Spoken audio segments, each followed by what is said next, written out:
в петия ден на Софийския международен литературен фестивал. Нашето събитие е част от календара на културните събития на Столична община. Не защото Малина е гръба и тук го казвам го всеки път, всяка сутрин. Благодарим също много на партньорите ни от Министерството на културата, Международната организация на франкофонията, Френския институт в София, Посолство на Швейцария в България, Софийския университет Свети Климент Охридски, Национален дворец на културата и Къщата за литература и превод.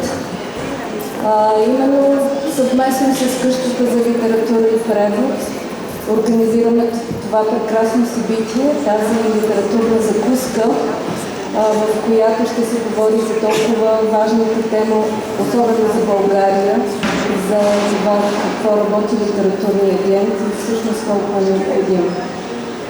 Давам думата на Яна Дянова от Къщата за литература и превод. Ви благодаря, че сте тук с нас. Благодаря, Дора.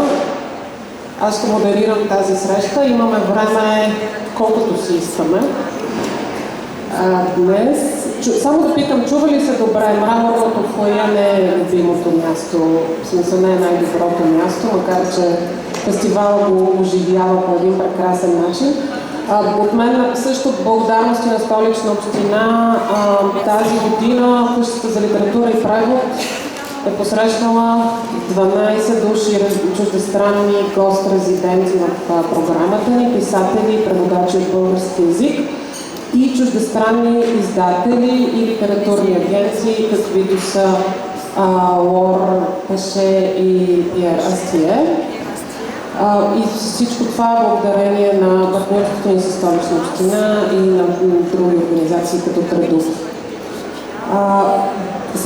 Днес презентацията ще протече последния начин. Първо може да си вземете кафе и круасани. Благодарности на Френския институт за това домакинство. Не знам дали са толкова прекрасни, колкото в парижките пекарни. Но ще имаме около, може би малко по-малко от час презентация от двамата ни гости с консекутивен превод от Катя Пере, на която благодаря предварително. И след това ще имаме около половин час време за въпроси и отговори. На вашите маси има едни малки бели листчета. Ще ви помоля, ако по време на презентацията у вас възникват въпроси, да ги записвате на какъвто език искате. Добре, да кажем на български, английски и френски. И да ми ги оставите ето тук, аз ще имам грижата те да стигнат до презентиращите. След това може да имаме и по-неформална дискусия. Няколко думи от мен за това, защо ние като Фондация Следваща страница и Къща за литература и превод изобщо правим такава среща. На първо място, организации като нашата, като литературните фестивали по света, като финансиращите програми по света, като резидентските програми по света, ние сме част от нещо, което преди време се наричаше меката инфраструктура на книгоиздаването. Сега напоследък е модерно да се нарича екосистемата на преводното книгоиздаване. Без да пишем самите ние, слава Богу, без да произвеждаме книги като издателите, литературните агенти, културните организации и събития, имаме тази ключова функция на посредници в една глобална литературна комуникация. Сега тая роля на посредник, както се казваше в един много любим в моето детство филм, ролята на посредник е доста проблематична. В този смисъл, както ние като фестивал, резидентска програма, литературни агенти даваме си сметка за това, едновременно обичани и мразени много често. И едновременно с това обаче на тази посредническа функция се възлагат много надежди. Особено в България, както аз съм в този бранш, това от 1995 година, от журналисти и писатели се чува едно и също нещо. Българската литература не присъства добре в превод по света, защото българските литературни агенти се занимават, доколкото съществуват, се занимават предимно с това да продават права, да внасят права, вместо да изнасят права. И затова казвам, че много надежди се възлагат на литературния агент, като че ли появата на такава фигура в България или такива фигури е универсалният отговор за едно по-добро присъствие на българската литература. И сега ще видим, мен ми се иска днес да нюансираме малко това очакване, разбирайки малко повече от кухнята на работата на литературния агент, което ме подсеща да ви попитам, има ли литературни агенти сред вас? Айше, Али, други? Добре, окей. Има ли пишещи хора? Колко от вас са писатели? Може ли хубаво да... колко от вас са издатели? Мене се изчерпаха ролите. Колко от вас работят в културни организации, които имат така посредническа... Окей. Добре дошли, колеги.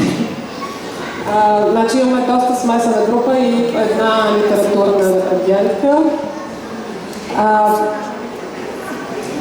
Лор и Пиер са основатели на международната агенция Астие Пеше.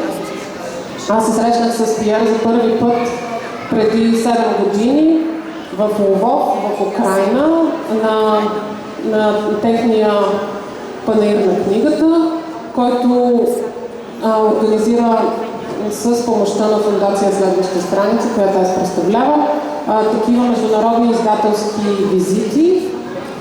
Тоест има една сериозна професионална програма, паралелно на това, което се случва тук, паралелно на продаването на книги, паралелно на това, че има големи отстъпки, панаирни и всички идват на коледен шопинг. С Пиер за първи път си говорихме в едно култово лвовско кафене, писателско, в което човек може да влезе и да види Абрухович да си пие уискито, ако е в Украйна по това време. И там за първи път говорихме за неговата работа. Поканих именно от тях двамата по една много важна причина, защото това, което те правят, е наистина рядко в света на литературното агентство. Освен, че си вършат работата добре, че имат 70-тина автори от целия свят, агенцията е автентично международна като профил. И това се дължи на тях двамата. Това се дължи на това, че те са автентично интернационални хора. Пиер е роден в Алжир. Лор е завършила византийска филология и превод в Атина. Това са хора, които знаят, че на места като Африка и Югоизточна Азия съществува добра литература и са си поставили за цел да издирват добри автори от далечни, понякога периферни за една европоцентристка ориентация места и дори и автори, които пишат на езици различни от френския. Аз ще спра до тук. Много се радвам, че те са наши гости. Имаха последните 3 дни и следващите 2 ще имат много натоварена професионална програма. Така че използвайте това време и си записвайте и въпросите за след края на презентацията.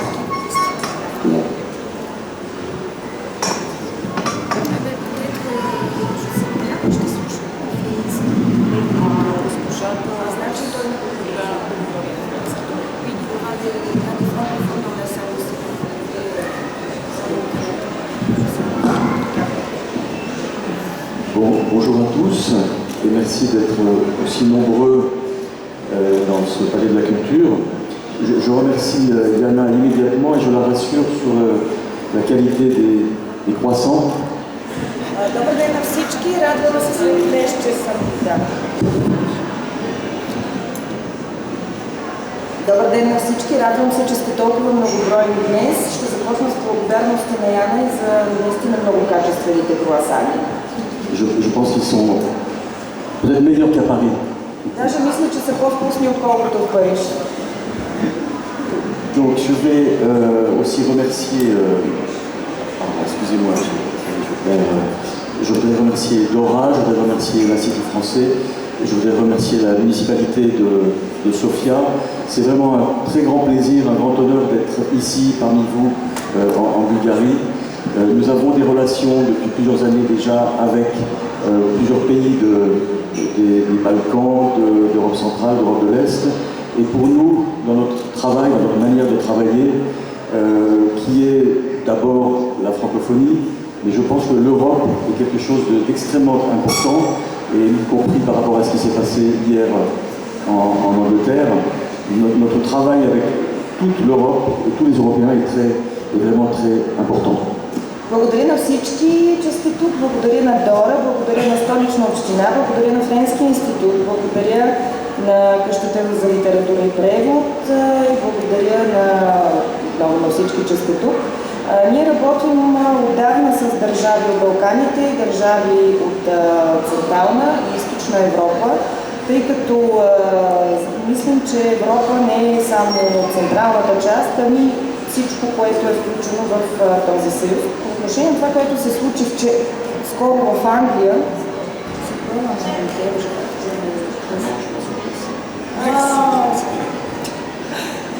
във връзка с това, което се случи в Англия вчера и по-конкретно Брекзита, така трябва да мислим Европа като едно цяло. Donc, en quelques mots, l'histoire de l'agence et ce qui a précédé l'agence. Laure et moi étions à l'origine d'une maison d'édition qui s'appelle toujours d'ailleurs Le Serpent à Plumes en France. Donc nous avons pendant 15 ans eu une sorte de formation permanente au métier d'éditeur. C'était une maison d'édition basée à Paris et qui était centrée sur la littérature contemporaine du monde entier. Ние с Лора отдавна работим в сферата на издателството. Основатели сме също така на агенция, която в превод означава змия с пера. И работим от години в сферата на издателството. Преди 15 години конкретно тази къща беше създадена. Voilà. Cette expérience de cette maison d'édition a duré 15 ans. Il y a eu un accident industriel qui fait qu'elle a été rachetée, absorbée par un groupe français. Но тази издателска къща всъщност беше погълната от една френска издателска къща, голяма издателска къща и приключихме с работа с нея. Et parce que j'aime bien un peu les choses compliquées, la maison d'édition a publié par exemple beaucoup de nouvelles alors qu'on nous disait que la nouvelle n'intéressait personne. Нашата издателска къща в продължение на години публикуваше новели, а пък всички казваха, че новелите не представляват интерес за читателите. Et quand il y a eu l'idée de créer une agence littéraire, la plupart des gens à qui j'en parlais à Paris me disaient que c'était une folie, ça ne marcherait jamais, que c'était totalement casse-cou. Et c'est ce que j'aime bien justement, quand il y a des défis à relever. Но аз, тъй като обичам да си усложнявам живота, реших да създам тази литературна агенция. Всичките ми приятели в Париж казваха, че това е лудост и че няма да успея, но тъй като аз много обичам предизвикателствата, продължих в тази посока. Voilà, donc l'agence a aujourd'hui 13 ans, elle est née en 2006. Nous sommes les deux fondateurs, Laure Pécher et moi. Nous sommes 5 personnes, que vous voyez ici. Nous avons une organisation qui est un peu différente de beaucoup d'agences. Нашата агенция беше създадена преди 13 години, 2006 година. Ние с Лор Пешер я създадохме, но имаме, така общо сме 5 души. Нашата структура се различава от структурите на другите агенции обаче. Le siège social est à Paris. Paris est une grande capitale, notamment pour la littérature, avec beaucoup de gens qui peuvent lire et traduire énormément de langues du monde entier. Et c'est ainsi que nous avons développé le côté, le caractère international de l'agence, avec donc des auteurs de langue française, notamment de la francophonie, et des auteurs de langue étrangère. Седалището на агенцията се намира в Париж. Това е голяма столица на литературата, но ние не публикуваме само френски автори, нито дори само франкофонски автори, а ние използваме, т.е. работим с много чужди езици. Voilà, avec une particularité depuis quelques temps, nous avons un bureau en Asie dont s'occupe Jérôme Bouchot, un bureau en Afrique dont s'occupe Raphaël Thierry. Имаме един офис, който се намира в Азия и Жером Бушо е отговорник за този офис, това представителство в Азия. В Африка също така имаме офис. Nous avons également maintenant quelqu'un qui s'occupe de la jeunesse, Agathe Camus. Агат Камю пък се занимава конкретно с младежката литература. Personnellement, je rêve d'avoir un jour un bureau en Europe centrale ou en Europe de l'Est et un autre en Amérique latine. Laure me regarde avec quelques inquiétudes parce que c'est pas évident à mettre en place. Моята мечта е да създадем представителство и в Централна и Източна Европа, както и в Латинска Америка, но Лора ме гледа с притеснение, защото това не е нещо лесно за създаване. Et je vais finir avec ceci. Si je suis devenu agent en 2006, c'était parce que, selon moi, il y avait ce danger d'une sorte de monoculture anglo-saxonne qui se déverse sur le monde avec des produits en langue anglaise, que ce soit en littérature, musique, cinéma, séries, etc. Et qu'il fallait résister et qu'il fallait employer les méthodes des anglo-saxons. Donc il fallait des agents. Това, което ме накара да стана агент преди 13 години е да окажа отпор на англосаксонската култура, не само по отношение на литературата, но по отношение на музиката и по отношение на всичко, което се пише и твори на английски език. Трябваше да бъдем, да устоим на този напъл. Je vais finir avec ceci. Beaucoup de gens en France me disaient que l'agence ne survivrait pas.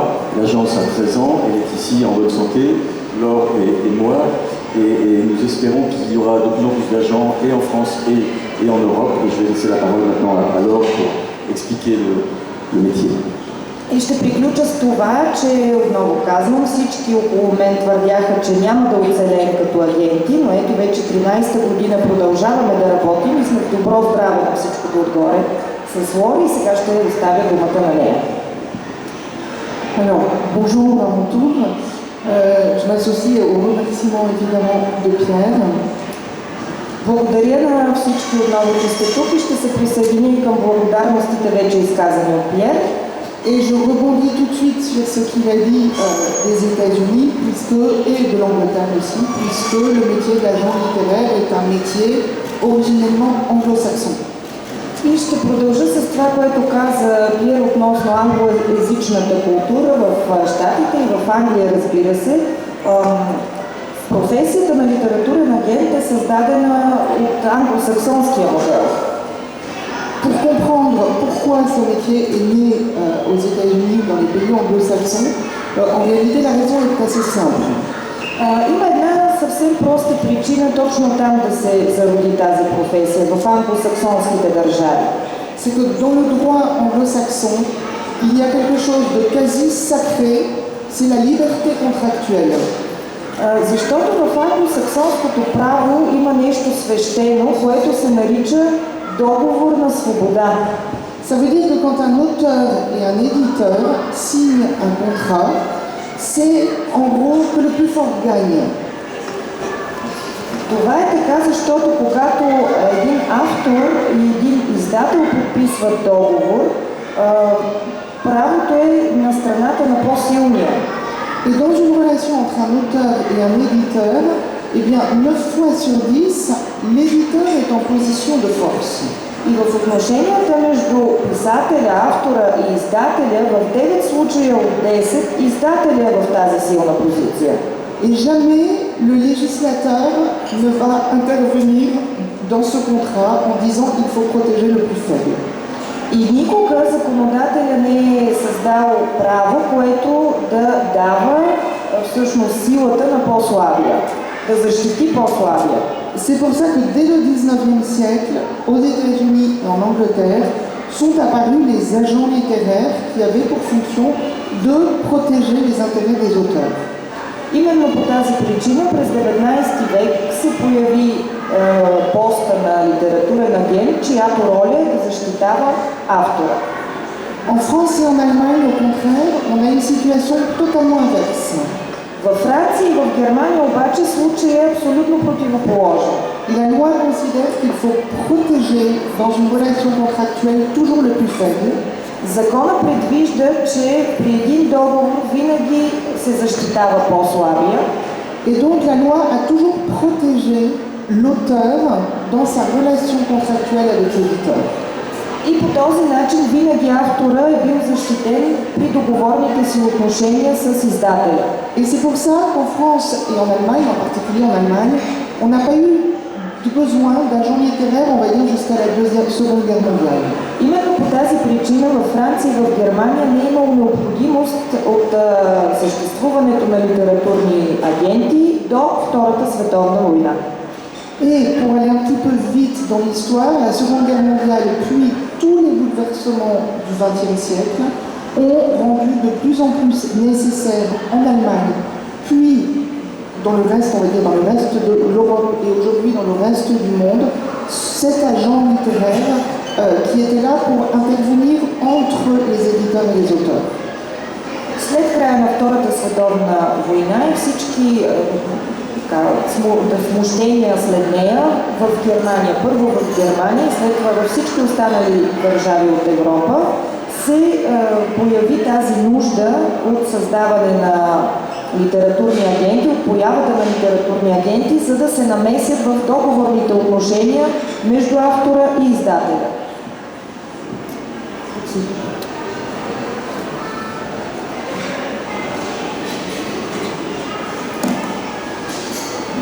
Aujourd'hui, il y a évidemment différents types d'agents dans le monde qui vont correspondre à des langues, à des territoires, à des bassins linguistiques. В света днес съществуват различни видове литературни агенти, обвързани с езика, с конкретното местопребиваване. La photo qui a été choisie ici est en fait une photo de la foire de Francfort, qui est donné lieu la foire de Francfort en Allemagne.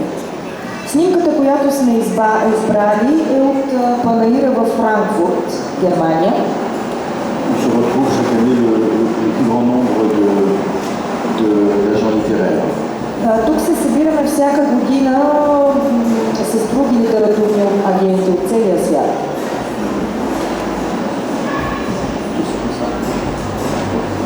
Donc, il y a donc différents types d'agents, comme je le disais. Vous remarquerez que c'est en anglais, nous avons un peu Можете да видите plurilingue.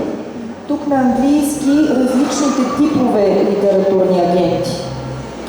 Bon, parmi les grandes agences historiques, ces agences historiques type par exemple Carmen Balcells ou bien Andrew Nürnberg ou bien Andrew Wiley. Тук най-старата горе представя, някои от най-старите, Кармен Балселс или Андрю Нюрнберг. Ce sont des agences qui sont implantées dans de grands bassins linguistiques, le bassin linguistique anglophone ou pour les deux premiers, ou hispanophone pour Carmen Balcells. Това са агенции, които работят с английски първите двама или испански Кармен.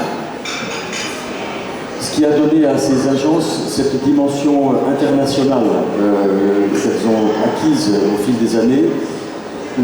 Pour certaines d'entre elles, ce sont des agences qui, ayant à travailler avec le monde entier, c'est ainsi que non seulement ces agences ont représenté des auteurs de langue anglaise, mais aussi des auteurs d'autres langues. Но с годините те са разширили дейността си и основните езици, разбира се, продължават да присъстват в тяхната работа, но са се разширили и към други езици. Bon, pour ce qui nous concerne, à l'agence Astier Becher, nous avons commencé avec le bassin linguistique francophone, donc la représentation d'auteurs de langue française, mais finalement nous nous sommes retrouvés dans un cas similaire à celui des agences anglaises ou américaines, ayant affaire aux 5 continents, on va dire. Nous avons accueilli assez vite des auteurs qui n'étaient pas de langue française. Je pourrais citer par exemple Götze Smilewski, qui est un auteur de Macédoine, ou alors un auteur de Turquie, Aslı Erdogan, et j'en profite pour saluer notre consoeur Aïze, ici. Ние започнахме в нашата агенция Astier Becher да работим първо с франкофонски автори и френскоязични писатели, но с течение на годините разширихме дейността си, както и другите агенции, които работят с английски, но ние се обогатихме с автори, например Götze Smilewski от Македония или Aslı Erdogan от Турция. Donc il y a différents types d'agents. Il y a des agents qui vont s'occuper d'une seule langue, d'un seul territoire, qui vont représenter des éditeurs, qui vont représenter des auteurs. Bref, le métier d'agent est très divers, très varié. Различните типове литературни агенти засягат или определен език, значи даден литературен агент може да се специализира в даден език или в дадена територия, или да смеси тези дейности, така че дейността му може да бъде наистина много разнообразна. Le fait d'être le rôle premier de l'agent est donc d'être un intermédiaire entre le créateur, l'écrivain, et le producteur de livres ou d'images, l'éditeur, le producteur de cinéma ou de télévision. Ролята на литературния агент е да бъде посредник между твореца, между писателя и този, който произвежда вече, дали публикува книга или създава музика. Donc ce rôle fait que le champ de travail, le champ des possibles est très très très vaste. Après, à chaque agent de définir le périmètre de travail qui va être le sien. Така че полето на действие на един литературен агент е много широко и сам той може да избере къде точно да се концентрира и къде да бъдат границите на неговата дейност. Et comme nous, dans l'agence Astier Becher, nous avons une curiosité insatiable pour le monde et les cultures du monde, c'est comme ça que nous sommes devenus au fil des années très internationaux, contrairement à d'autres agents très spécialisés dans un genre, dans un territoire, dans une langue. Ние в нашата агенция обаче изпитваме неутолим глад и непрекъснато търсим нови светове, нови места, нови автори, нови дейности. Pour dire deux mots des agents qui sont ici, on aurait pu avoir bien sûr Aïze. Il se trouve qu'il y a, si je ne me trompe pas, Nermine, n'est-ce pas? Nermine, non pas sur cette, pardon, ça vient après. Donc il y a Andrew Nürnberg qui est Ето тук можете да видите нашите агенти, които са на международно ниво. En haut à gauche, il y a Andrew Nürnberg qui est Andrew Wiley qui est un grand agent littéraire américain. Андрю Уайли можете да видите тук, който е много известен американски агент. Et qui représente, je crois, 600, 700 auteurs du monde entier. И той всъщност представлява 700 автора от целия свят. Et qui a un talent assez infernal, je dois dire, pour repérer ceux qui vont devenir prix Nobel. И има един, мога да го нарека, адски талант да открива автори, които да спечелят Нобелови награди.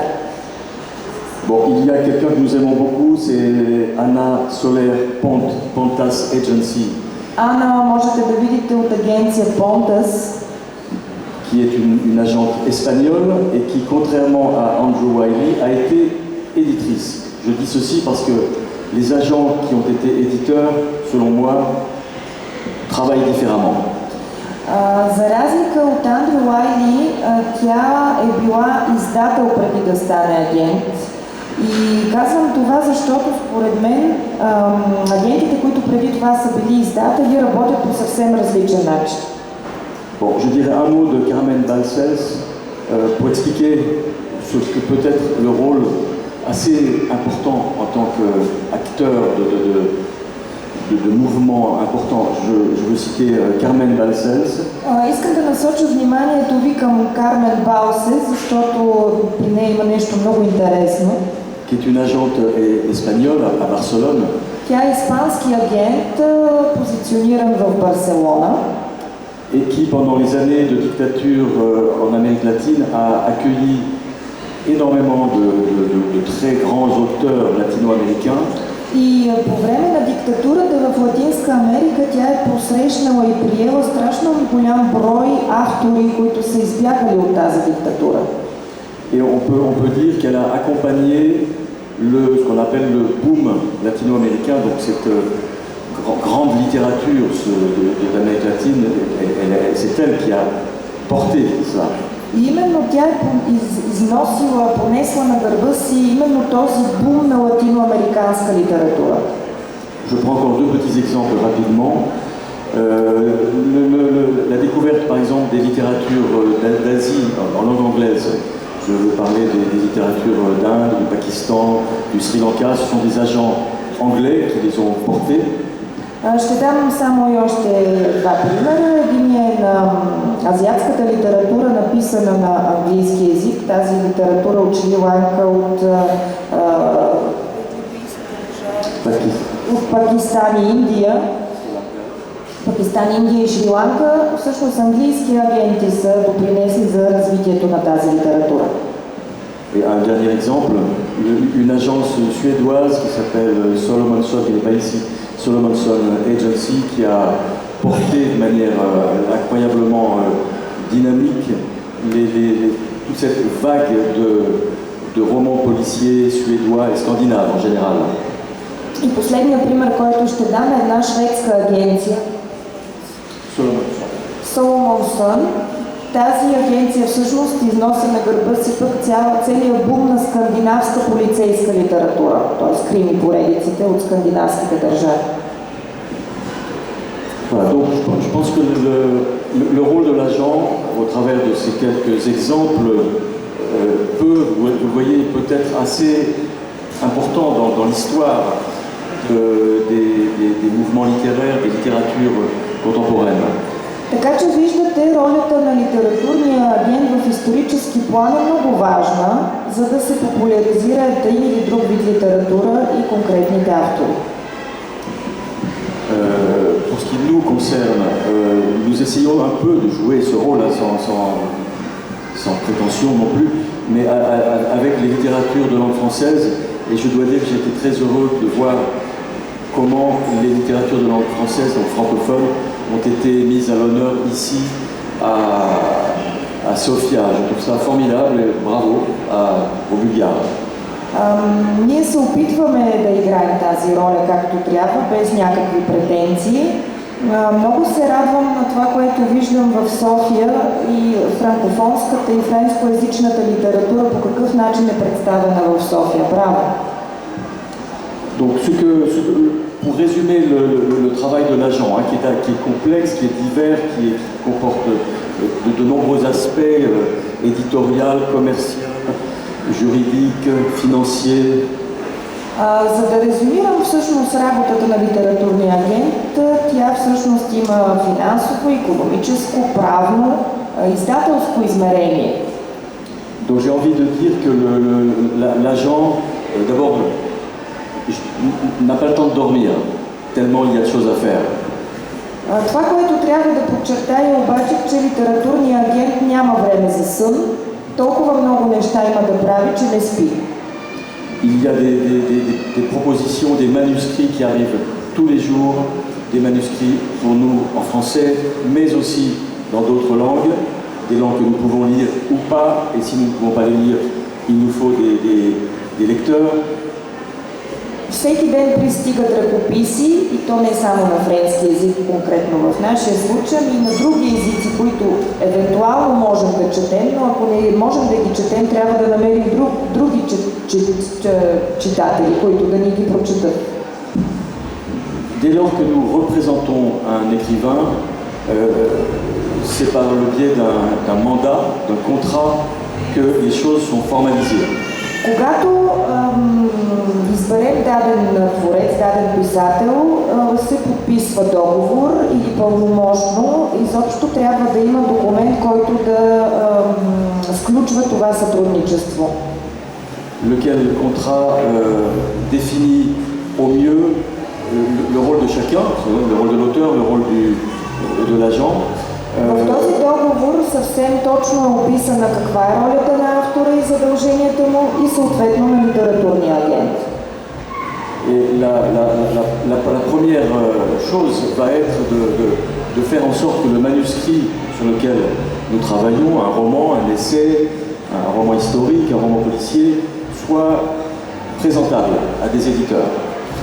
Основното нещо и най-важното нещо е ръкописът да може да бъде представен, да бъде четим. Dans un second temps, le présenter à des éditeurs exige de nous que nous connaissions les éditeurs, que nous connaissions les destinataires du manuscrit que nous voulons proposer. Следващата стъпка е да го представим на издателите и за тази цел обаче ние трябва много добре да ги познаваме, за да знаем точно какво на кого да предложим. Donc, nous avons, comme tous les agents, une base de données, de clients, de contacts, donc des éditeurs de langue française, des éditeurs étrangers, des traducteurs, des institutions. Nous avons une base de données d'à peu près 7500 contacts. Както всички агенти, ние разполагаме с база с данни на издатели, на френски или на други езици, с преводачи, с рекламни агенции. В нашата база данни разполагаме общо с 7500 контакта. Je fais une petite parenthèse sur cette base de données. Pour nous, pour Laure et moi, il est aussi important d'avoir des clients aux États-Unis, à New York et à Londres, que d'avoir des clients en Géorgie ou en Éthiopie. Parce que pour le rayonnement de notre travail, pour nous, il doit aller jusque dans les petits pays et des langues minoritaires. И само една скоба ще отворя сега по отношение на базата с данни в нашата агенция. За Лоримен е много важно да разполагаме с контакти в Америка, но също толкова важно е да разполагаме с контакти в Грузия или в Етиопия. Нашата политика е такава, че искаме да имаме контакти в най-далечната и най-малката държава. Donc trouver d'avoir de bons auteurs, ça c'est la priorité, mais ensuite trouver, et ça c'est je pense le plus important quasiment, trouver le bon éditeur pour chaque auteur, celui qui selon nous fera le meilleur travail. Et en disant cela, vous voyez, je ne parle même pas d'argent, parce que l'argent va être important évidemment, mais quel est l'éditeur, la personne qui fera le travail le plus pointu pour un auteur. За нас най-важното е да намерим правилния издател за конкретния автор. Защото движещата сила не са само парите. Парите идват след това, ако сме избрали правилния издател точно за конкретния автор. La même chose pour les producteurs de cinéma ou de télévision, d'ailleurs. Същото нещо важи и за кинопродуцентите и за музикалните продуценти, разбира се.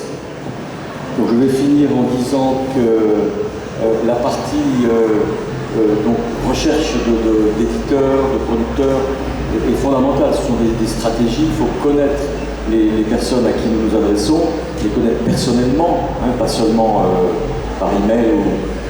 Et ce sont des discussions, c'est de la confiance. La confiance est extrêmement importante dans ce métier parce que signer un contrat engage, et ça doit engager de manière solide, sérieuse, sur des bases sérieuses. И ще завърша с това, че е изключително важно много добре да познаваме издателите, продуцентите, не само по имейл да общуваме с тях, а и лично, защото е много важно да се установи доверие между едната и другата страна. Защото когато подписваме договор, сме обвързани и трябва основата да бъде много солидна. Voilà, quand les contacts sont bons, on entre dans la phase de négociation, de discussion sur les conditions du contrat. И когато доверието вече е установено и имаме здрава връзка с отсрещната страна, тогава вече можем да пристъпим към преговори и обсъждане на конкретни условия. Et là, je vais donner la parole à Laure, qui est très bien, je dois dire, hein, pour négocier un contrat, mais Laure, de ce point de vue, est formidable parce qu'il y a l'intérêt de l'auteur. Nous représentons l'auteur. Mais l'intérêt de l'éditeur n'est pas à négliger, évidemment. Donc là, je trouve qu'on a toujours de très bonnes discussions avec les éditeurs. И сега ще дам думата на Лор, която е страхотен преговарящ. Тя е много добра във връзките между авторите и издателите, защото вярно е, че трябва да се защитават интересите на авторите, но интереса на издателя също не е без значение. Alors, avant de passer à la négociation de contrat, juste pour ajouter quelque chose, quand on nous demande quel est concrètement notre métier, moi je dis, ou qu'est-ce que l'on est en réalité, je dis toujours qu'on est des super techniciens de l'édition. Преди да заговоря за преговорите и начина на водене на тези преговори, бих искала да се върна към същността на професията на литературния агент. Първо, трябва да бъдем много добри техничари, т.е. да познаваме техническата страна на книгоиздаването и написането. Parce qu'on doit avoir des compétences aussi bien littéraires pour lire et apprécier un texte et travailler avec un auteur. От една страна трябва да имаме много добри литературни познания, за да можем добре да четем и да разбираме автора. Que juridique, comptable, commercial et psychologique. Но също така трябва да имаме правни, счетоводни и психологически познания. Donc pour la partie de négociation de contrat, en fait je crois qu'on va passer assez vite parce que pour passer à l'international, mais on y reviendra tout à l'heure si vous avez des questions sur ces contrats. Ще минем набързо темата за преговорите. Ако имате конкретни въпроси, можете да ги поставите, но за да напреднем на фона на интернационалната сцена. On croit toujours qu'un agent, en tout cas c'est le reproche que l'on nous fait souvent, ne s'intéresse qu'à l'argent. Укора, който често понасяме като литературни агенти, е, че се интересуваме само от пари. Donc bien sûr, l'aspect financier est un élément important de la négociation. Действително, финансовия аспект е важна страна от преговорите. Mais un contrat, ce n'est pas que une histoire financière. Un contrat, par exemple pour un auteur français et un éditeur français, c'est 14 pages. Финансовата страна е важна, но не е единствена. Един договор на френски автор с френски издател се състои от 14 страници. Avec un éditeur américain, c'est 30 pages. А пък с един американски издател се състои от 30 страници. Et avec un producteur de cinéma, c'est à peu près 40 pages. А пък с филмов продуцент е 40 страници. Donc, vous voyez qu'une négociation de contrat, c'est beaucoup plus que de l'argent et ça peut prendre beaucoup de temps. И можете сами да се убедите, че всъщност преговорите не съдържат само финансова страна и могат да отнемат изключително много време. Et on ne peut pas dire que ce ne sont que les contrats où il y a beaucoup d'argent en jeu qui prennent du temps. И не само договорите за много пари отнемат много време. Parce que quand on signe un contrat avec un auteur, on ne peut jamais savoir à l'avance si ce contrat va générer de l'argent ou pas. Когато подписваме договор с даден автор, ние не можем да предположим дали ще изкараме пари благодарение на този договор или не. Donc on est obligé d'accorder le même temps et la même importance à grosso modo tous les contrats. Така че на всеки един договор трябва да отделим едно и също време, да не преценяваме бързо договорите. Et vous avez ici, grosso modo, les principaux items, les principales questions qui sont négociées dans un contrat. Тук можете да видите списък с основните теми, които подлежат на предоговаряне. Qui sont à peu près la durée du contrat. Всъщност договарянето първо засяга продължителността, срока на договора. La question des territoires qui est de plus en plus importante. Въпросът за териториите, който става все по-важен в днешно време. Par exemple, un auteur géorgien qui va être traduit en anglais ou en français. Например, един грузински автор, който бъде преведен или на английски, или на френски. Il va falloir négocier avec l'éditeur qui acquiert les droits. Трябва да може да преговаря с този, който получава правата. Sur quel territoire il va pouvoir vendre le livre. На каква територия може да продава тази книга. Et ça, c'est une discussion qui est de plus en plus importante parce que jusqu'à présent, les éditeurs, en particulier les grands éditeurs internationaux, privilégier l'exportation de livres. И това е много важно, защото до сега международните издатели поставяха на преден план изнасянето на книгата, износа. Par exemple, vous vendez les droits à un éditeur français. Например, продавате правата на френски издател. Et l'éditeur français va exporter son livre au Canada.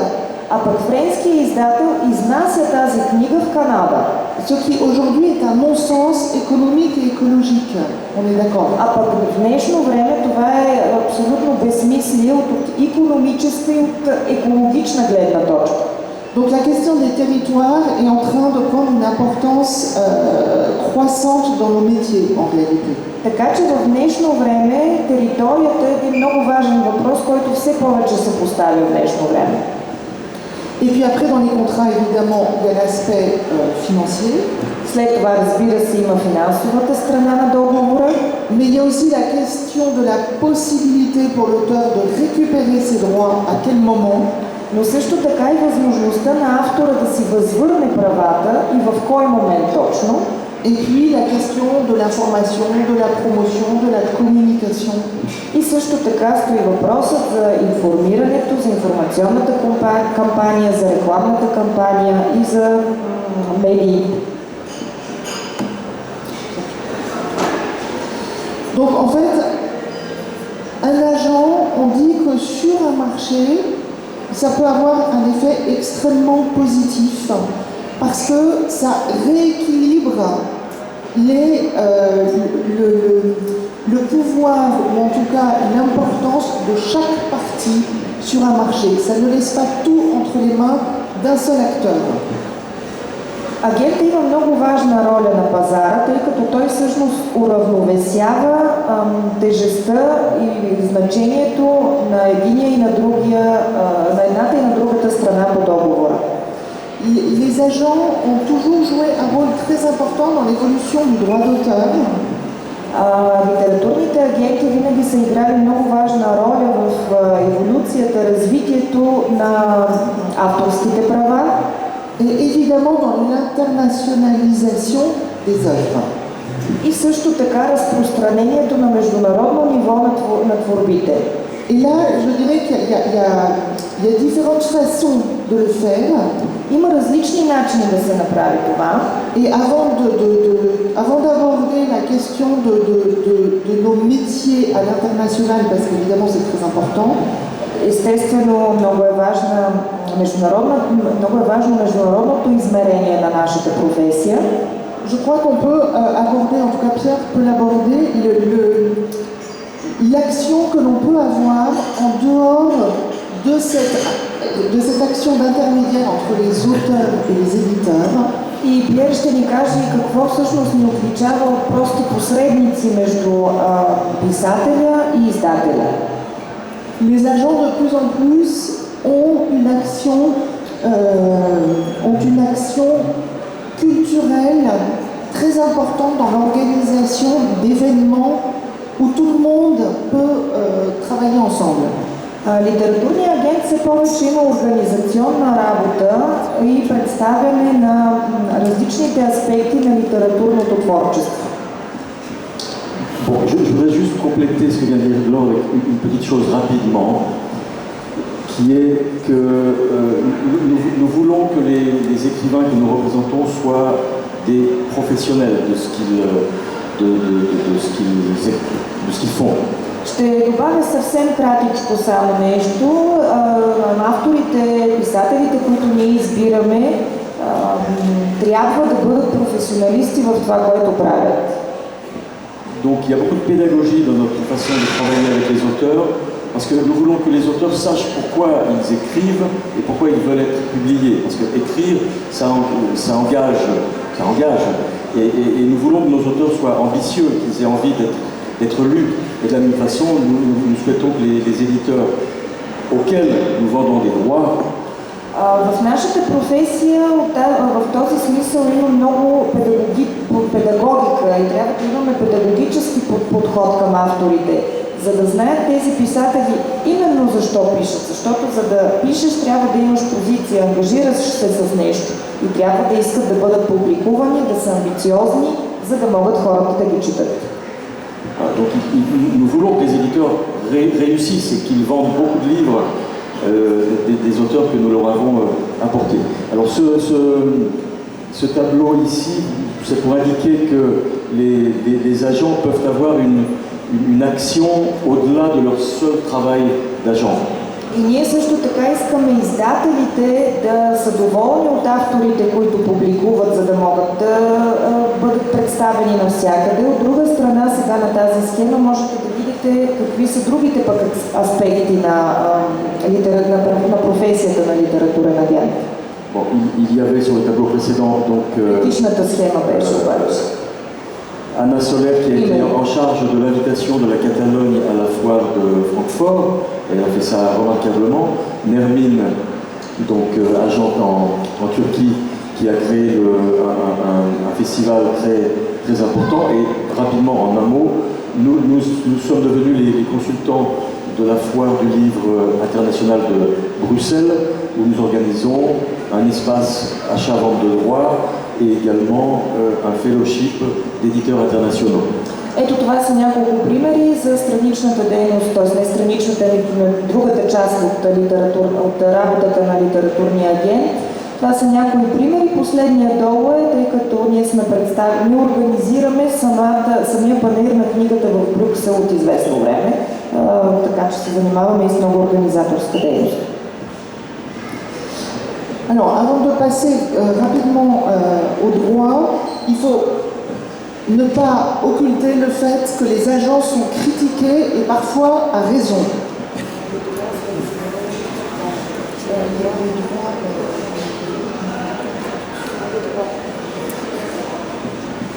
За да обобщя с няколко думи каква е така окултната работа на литературния агент по отношение на правата.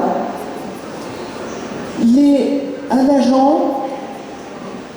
peut en effet devenir tellement puissant qu'il inverse l'équilibre de l'autre côté. C'est le cas d'Andrew Wiley, par exemple.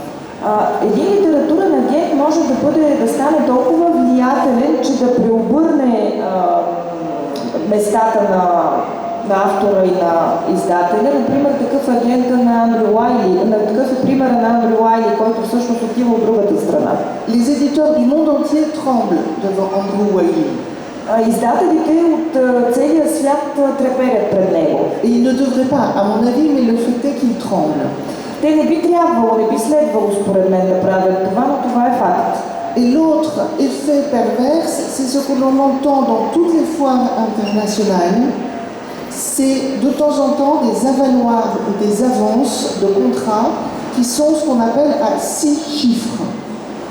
И другото изкривяване, както мога да го нарека, е, че на много панаири се подписват договори за аванси с 6-цифрени суми. Ce qui n'a absolument plus aucun rapport avec la réalité de l'édition d'aujourd'hui. Ça n'a plus de sens. Което обаче е абсолютно безсмислено в днешно време. Реалността изобщо не е такава днес.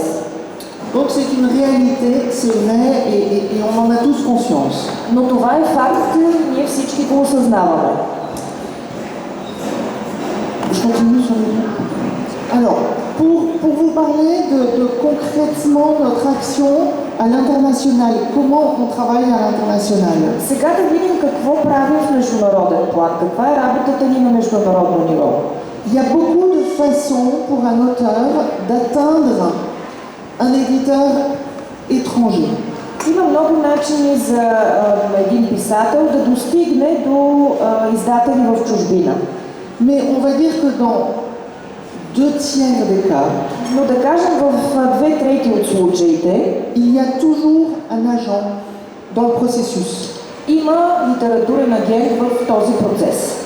Soit parce que l'éditeur qui est propriétaire des droits va faire appel à un agent pour trouver un éditeur à l'étranger. Или защото когато един издател има права, вече ги е придобил, той търси агент, за да мине към друг издател, който е в чужбина. Ça, c'est une spécialité française parce qu'en France, les éditeurs français sont toujours propriétaires des droits de traduction. И това е един френски патент, защото във Франция френските издатели винаги са собственици на правата за издаване. Mais sinon, l'auteur est propriétaire de ses droits de traduction et comme il ne peut pas avoir un contact direct, c'est très difficile avec les éditeurs étrangers, il passe par un agent.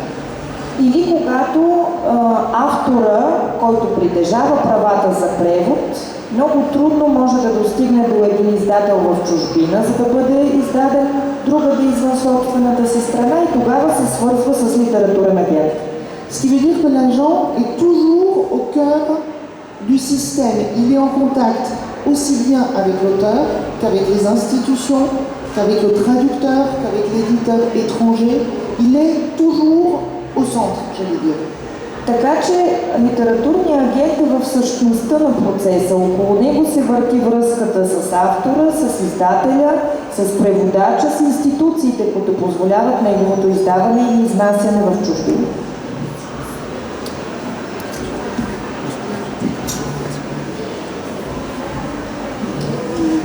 Donc vendre des droits dans le monde, d'abord je vais vous dire quelque chose, c'est extrêmement excitant toujours d'essayer de vendre des droits.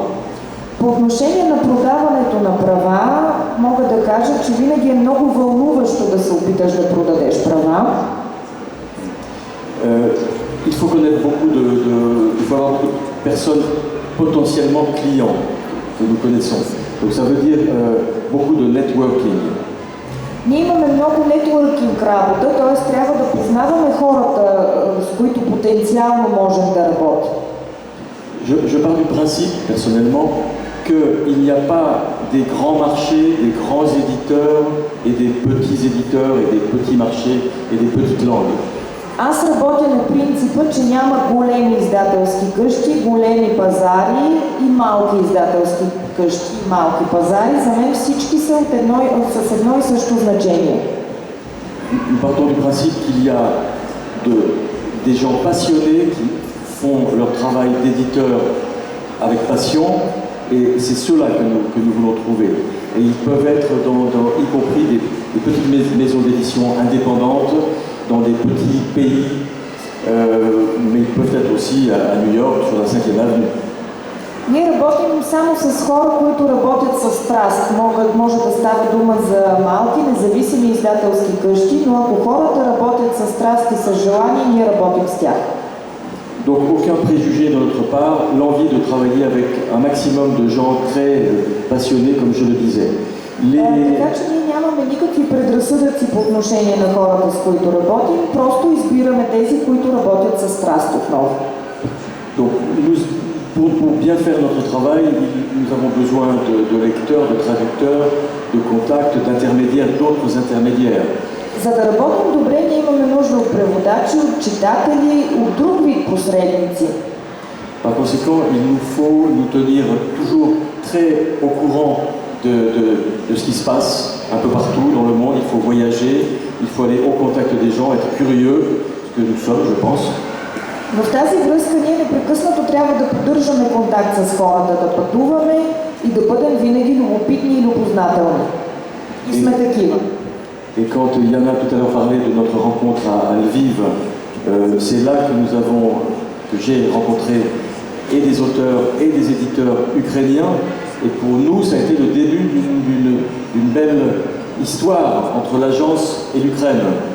И пример, който даде Яна за срещите ми в Украйна, именно на този фестивал ние можахме да се запознаем с много украински автори и издатели и да започнем едно ново приключение.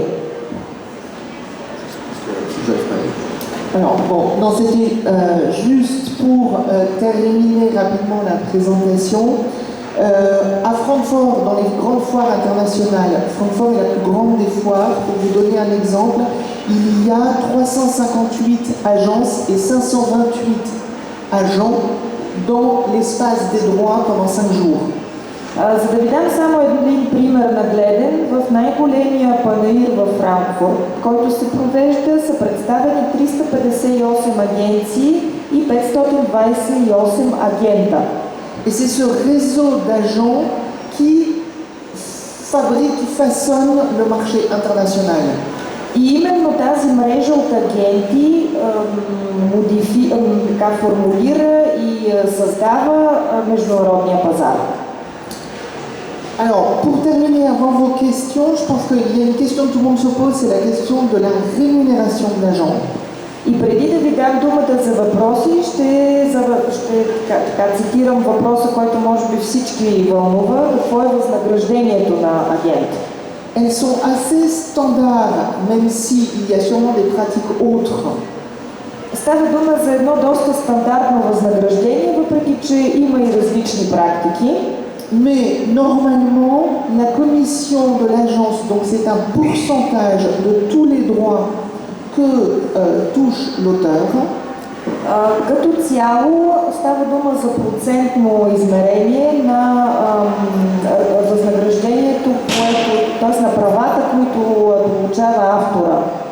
Et cette commission, ce pourcentage, il est de 15% sur tous les droits du pays d'origine de l'auteur.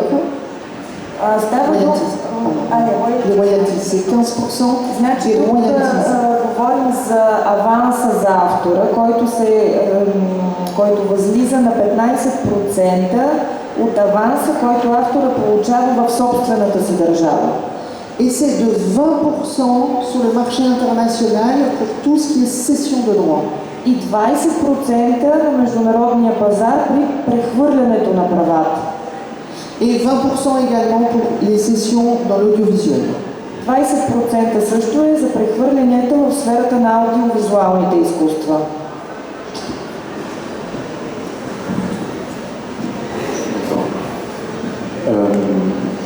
Comme vous l'avez compris, nous sommes ce qu'on appelle la bibliodiversité est pour nous vraiment très très important. J'ai parlé de monoculture anglo-américaine tout à l'heure. Il y a absolument besoin, selon nous, de résister et d'accompagner tous ceux qui font et œuvrent à une plus grande diversité culturelle dans le monde. И за край ще кажа, че ние се борим срещу монокултурата и като цяло монокултурата на английски език. Ние се борим за това да бъдат представени възможно най-голям брой езици и култури. Nous avons dans l'agence des écrivains d'Europe centrale, d'Europe de l'Est. On a cité tout à l'heure Wojciech Smilewski qui est macédonien. Nous avons des auteurs de Roumanie, d'Estonie. Enfin, pour ceci, pour dire que notre relation avec l'Europe de l'Est et les Balkans, notamment, в нашето портфолио имаме писатели от Централна и Източна Европа. Аз цитирах Wojciech Smilewski, който е от Македония. Имаме също така румънски, турски автори. Така че много здраво сме стъпили на Балканите. Nos yeux se tournent beaucoup vers l'Est, alors que d'autres ont toujours les yeux tournés à l'Ouest. C'est pas notre cas. Et donc développer des relations avec les pays, les auteurs, les éditeurs des pays, des Balkans ou de l'Europe centrale, pour nous, est très important dans une sorte d'équilibre européen dans lequel nous nous sentons bien. Нашия поглед е обърнат на изток, за разлика от други агенции, които го гледат само на запад. Ние сме ориентирани към Балканите, към Централна и Източна Европа, за да може да се получи равновесие между интересите. Voilà, donc ceci, et pour terminer, pour dire que nous sommes très heureux d'être ici. Merci à vous. Много сме щастливи, че сме тук. Благодаря ви.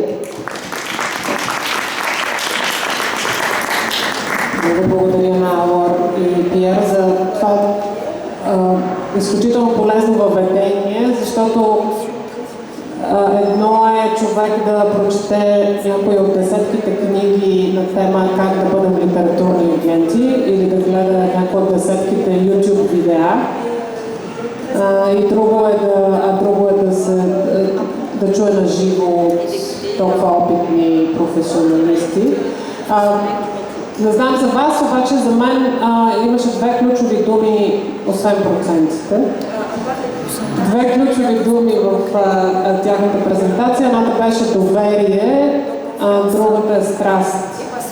И ако сте ги пропуснали случайно, искам повярвайте на това, което Пиер и Лор казват. Наистина в този бизнес става дума най-вече за доверие и за хора, които споделят една и съща страст. Получих само един въпрос по мейл преди няколко дни. Гледам, че няма въпроси на правилно ли се ориентирам. Защото аз имам един въпрос получен по мейл. Няма да има повече въпроси от публиката или не искате да ги пишете на листчета. Призовавам ви още един път, ако има въпроси, моля да ме уведомите, пускайки ги на листчета. Моля? Да, ви обявихме тази система. Въпросът, който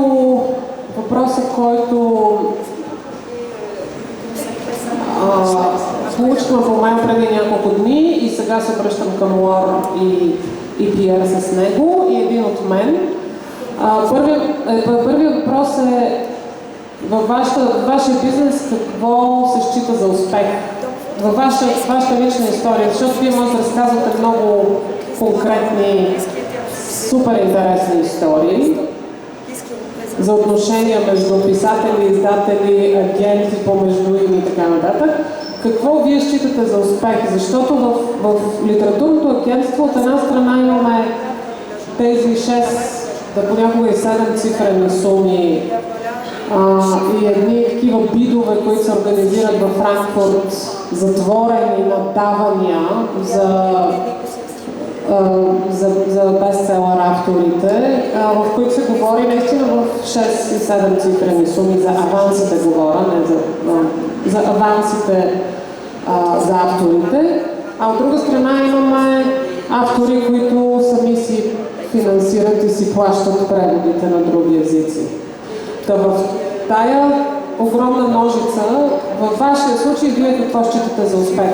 И вторият ми въпрос е дали литературната традиция на определена страна, в която продавате права, според вас определя избора на издателя?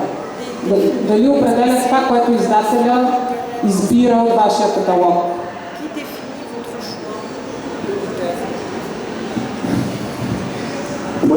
Il y a différents types de succès. Има различни видове успех. Mais pour moi, le premier des succès, parce que nous sommes vous savez, un petit peu comme une agence matrimoniale. Но основният успех за мен, ние се виждаме в ролята на сватбени агенти.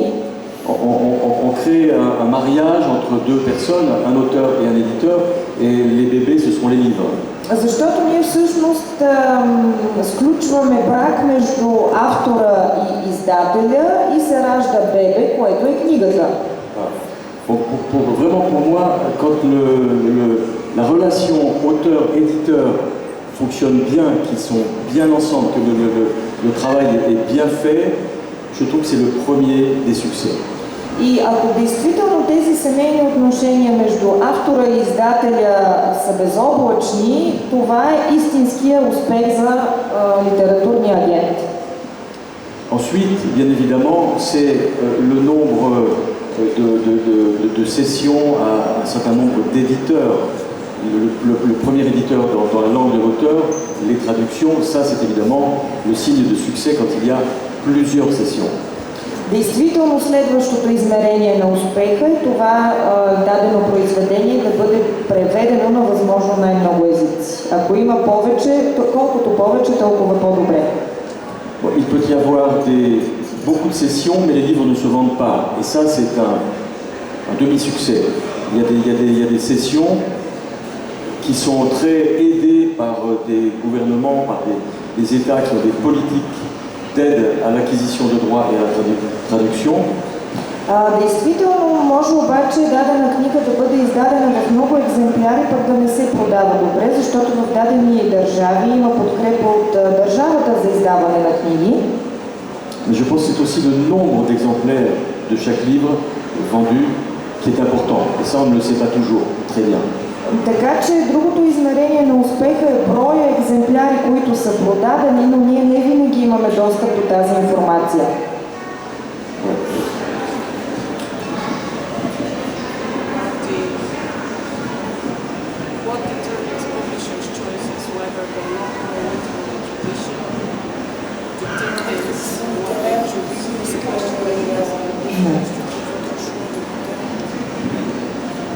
C'est une question, la seconde question est une question très difficile. Qu'est-ce qui détermine le choix d'un éditeur? Et il y a des éditeurs dans la salle. Втория въпрос е много сложен. Как точно се избира издател? Знам, че има много издатели сред вас днес. Et nous-mêmes, on peut avoir des surprises en proposant des ouvrages dont on pense qu'ils vont intéresser tout le monde et qui n'intéressent pas. И ние самите сме изложени понякога пред опасността да получим неприятни изненади, да смятаме, че дадена творба ще бъде много четена, а в крайна сметка не се случва това. Ou réciproquement. Или обратното, разбира се. Mais s'il faut résumer, on peut dire que il y a des sujets très locaux. Il y a des récits ancrés dans une réalité qui voyagent très bien. Но трябва да кажа все пак, че има местни истории, местни приказки, които много добре се изнасят в чужбина. Et là on parle de récits, mais on peut parler aussi de philosophie ou de non-fiction. Parce que la résonance des sujets qui sont traités ou des personnages qui sont dans les romans parle à tout le monde.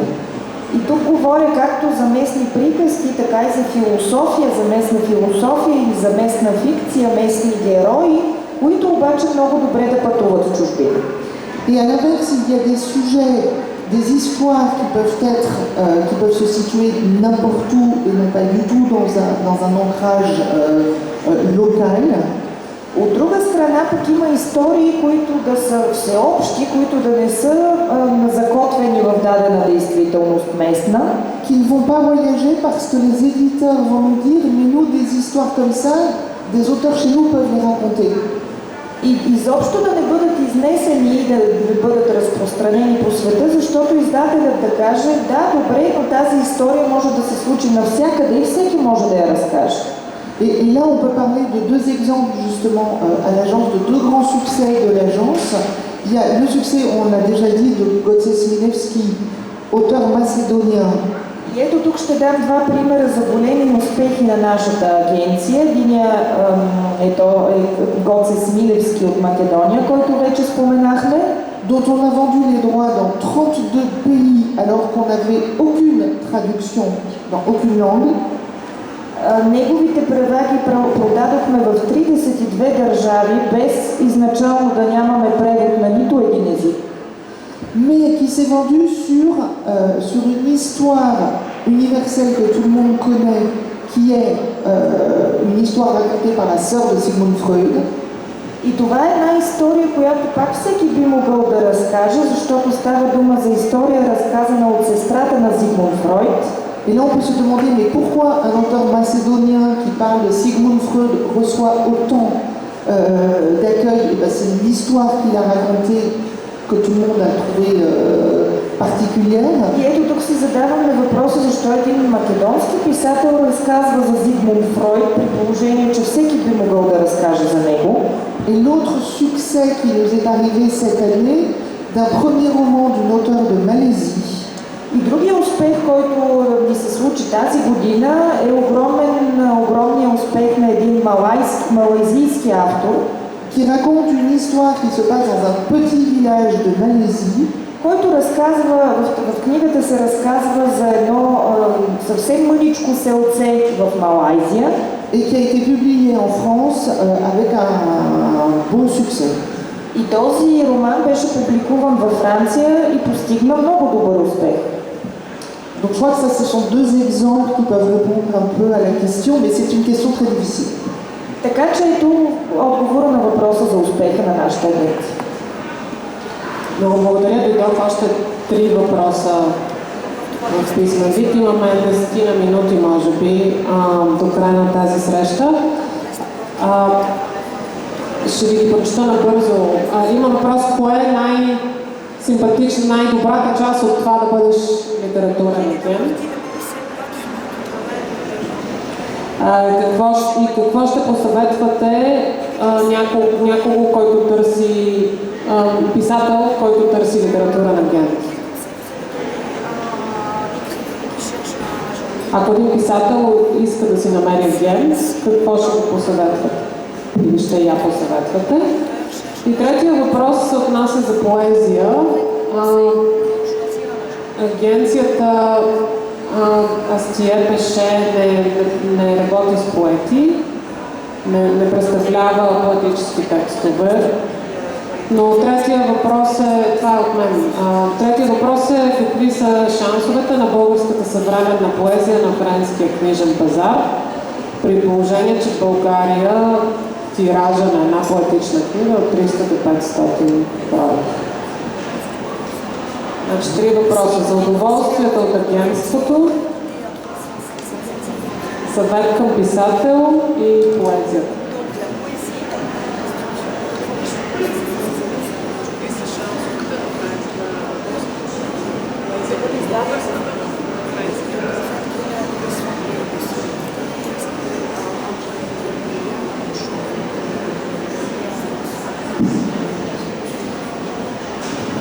Je vais répondre à la question de qu'est-ce qu'il y a de plus sympa Аз предпочитам да отговоря на въпроса какво е най-симпатичното в професията на агента. Je vais répondre tout. Всичко е отговор. Mais je vais quand même être un peu plus précis. Но ще уточня. Mais je ne suis pas un très bon exemple parce que je suis tellement... Je suis un peu fou, personnellement. Аз не съм добър пример, защото съм побъркан. C'est-à-dire que tout m'intéresse. Това означава, че всичко ме интересува. Donc je me réveille au milieu de la nuit, je travaille tous les jours, tous les soirs. Аз се събуждам посред нощ, за да работя всеки ден, всяка вечер, всяка нощ. Et j'ai trop d'idées qui me viennent en tête tout le temps et je n'arrive pas à réaliser tout. Mais je suis sans arrêt assailli d'envie d'aller trouver des éditeurs dans tel ou tel pays. Аз непрекъснато съм обстрелван от идеи, главата ми е пълна с идеи, имам твърде много идеи, не успявам да ги реализирам. Непрекъснато искам да търся издатели в безброй много страни. Bon, je crois quand même que cette folie est partagée quand même par beaucoup d'autres agents qui exercent ce métier aussi avec beaucoup de passion, hein, tu es d'accord, n'est-ce pas? Смятам обаче, че тази лудост се споделя от много литературни агенти. On veut, vous savez, en même temps, nous ne sommes pas des bureaucrates de la culture. Nous devons tous les jours inventer le lendemain. C'est-à-dire qu'il faut trouver demain des éditeurs qui vont vouloir publier tel livre. Donc il faut inventer toujours le lendemain, la semaine qui vient, le mois, l'année, etc. Ние не сме някакви литературни бюрократи, непрекъснато трябва да създаваме. На следващия ден ние всъщност сме авторите на собственото си утре. poésie.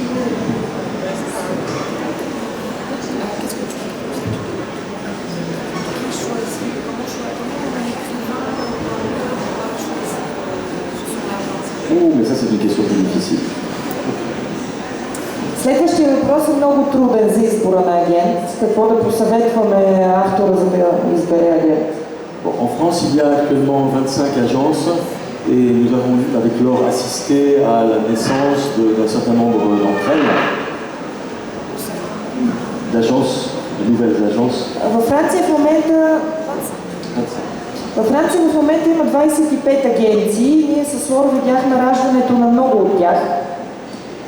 Donc chaque nouvelle agence pour nous c'est vraiment formidable, ça veut dire que voilà, ce métier est important et qu'il doit exister et se développer. И ние с Лор смятаме, че трябва да продължават да се раждат такива агенции, защото това е професия, която трябва да продължи за в бъдеще. Donc si un auteur français voulait savoir vers qui je le dirigerais, je ne saurais pas.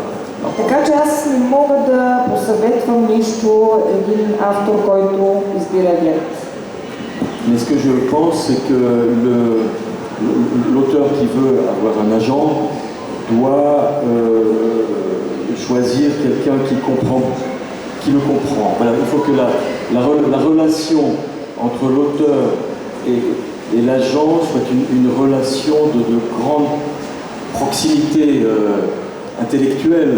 И все пак мога да кажа, че при избора на даден агент, автора трябва да може да се разбира добре с него. Трябва да имат интелектуална близост между двамата.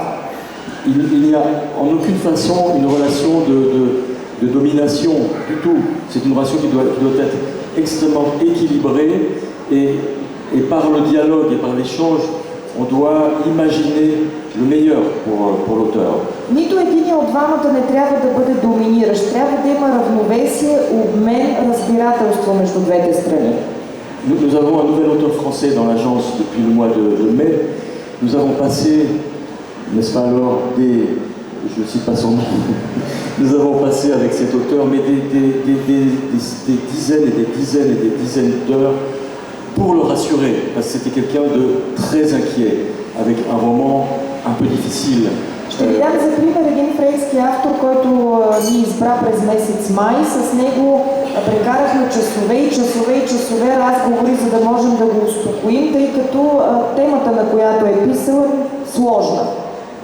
Voilà, nous n'avons pas hésité à consacrer à cet auteur des centaines d'heures, et ça n'est pas fini. Le roman paraîtra l'année prochaine à la rentrée littéraire. И не трябва да се колебаем да посвещаваме действително стотици часове на дадения автор, както и ще продължим с този конкретния, който ще бъде публикуван до година. Sur la poésie c'est vraiment très difficile, comme on vous l'a dit. Enfin non, on ne l'a pas dit d'ailleurs, mais je ne sais pas quelle est la situation de la poésie en Bulgarie, mais en France, 300 ou 500 pour un pays comme la Bulgarie, pour nous c'est énorme. Parce que la poésie en France, un tirage, c'est à peu près 300 ou 500 exemplaires et on a 65 millions d'habitants. Действително, отговора за поезията в момента е много труден. В България, що между 300 и 500 екземпляра се публикува дадена стихосбирка, това е невероятен успех, защото за 65 милиона на Франция тиража е същия. Donc, le fait est, c'est qu'il y a quelques grands poètes très connus qui sont traduits et que l'on retrouve dans des collections, quelques collections de poésie prestigieuses, mais c'est vraiment très rare. Има само няколко много известни автори, които биват превеждани и чиято поезия се публикува. Е много рядко. Да, мерси. Последен въпрос от публиката. Въпросът отнася до самата френска четяща публика. И въпросът е за това какво е отношението на френската публика към малко познати литератури и дали И дали, ако се обърнете назад, да кажем, в последните 30-тина години, литературните агенти играят някаква роля в това отношение на публиката към по-малко познати литератури.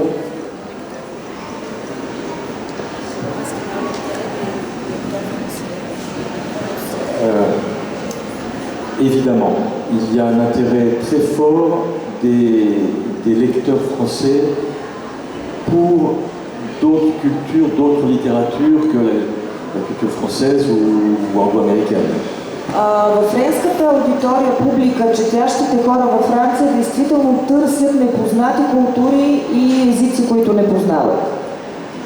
Mais nous avons affaire à un bulldozer avec les grands professionnels anglo-américains qui, en tout cas en France, déversent une quantité de livres absolument considérable auxquels les éditeurs français consacrent beaucoup d'argent. Трябва да се каже обаче, че англосаксонските булдозери заливат пазара с огромен брой екземпляри от книги, които френските издатели обичат да публикуват. Personnellement, j'ai toujours confiance dans les lecteurs, dans le et dans les lecteurs. Et je trouve qu'il y a toujours des lecteurs, y compris pour des textes qui de prime abord ne sont pas soit faciles à publier. Но аз винаги вярвам в читателите в множествено число, защото читателите са различни и има такива, които търсят теми, които не са популярни и търсят действително интересни неща и редки неща. Je pars du principe que le public est intelligent et qu'il faut s'adresser à un public intelligent et par conséquent proposer des textes intelligents. Et on trouve finalement toujours des lecteurs pour acheter des bons livres. Ça me paraît essentiel. Моята отправна точка е това, че публиката е интелигентна. Аз зная, че читателите са интелигентни и затова търсят интелигентна литература. Et pour conclure là-dessus, je voudrais dire qu'il y a eu un grand changement. Nous, on voit un grand changement depuis, on va dire, 3-4 ans. Les éditeurs, même les éditeurs américains, mais les éditeurs qui d'habitude cherchaient en priorité de la littérature anglo-saxonne, viennent maintenant nous voir en nous disant on n'en peut plus de la littérature américaine. Et ça, c'est un immense changement, je pense, qui est en train de se produire. И в заключение искам да кажа, че от 3-4 години насам сме свидетели на една много сериозна промяна, защото издатели, които публикуваха американска и англосаксонска литература, ни се обаждат да ни кажат писмено в тази литература, предложете ни нещо друго. Това прозвуча надеждаващо накрая. Все пак много благодаря на Лор и Пиер за този разговор. Искам да ви кажа, че все пак това е една високо конкурентна среда, средата на литературните агенти. И аз лично много оценявам това, че те в своята презентация говориха и за своите колеги. И ги споменаха с добро, така да се каже. Това не е много типично в този бизнес. Предполагам, че единствената практикуваща агентка в аудиторията ще го потвърди. От друга страна, понеже е високо конкурентна средата, също така и хората в нея и националните традиции са много различни. Има неща, които може би, ако тук седяха едни американски скаути или скаутове, не знам как ще кажа, скаути, те ще да ни кажат едни малко по-различни неща за тази сфера. Така че агенция Астие Пеше представлява една, как да кажа, добрата европейска традиция в своя най-добър вид. И тъй като те след 5 минути продължават със срещите си по панаира с български колеги, много ви благодаря, че бяхте тук. Още веднъж благодарности на фестивала за домакинството. Фестивалът продължава до неделя, така че вижте програмата и бъдете наоколо. Приятен ден!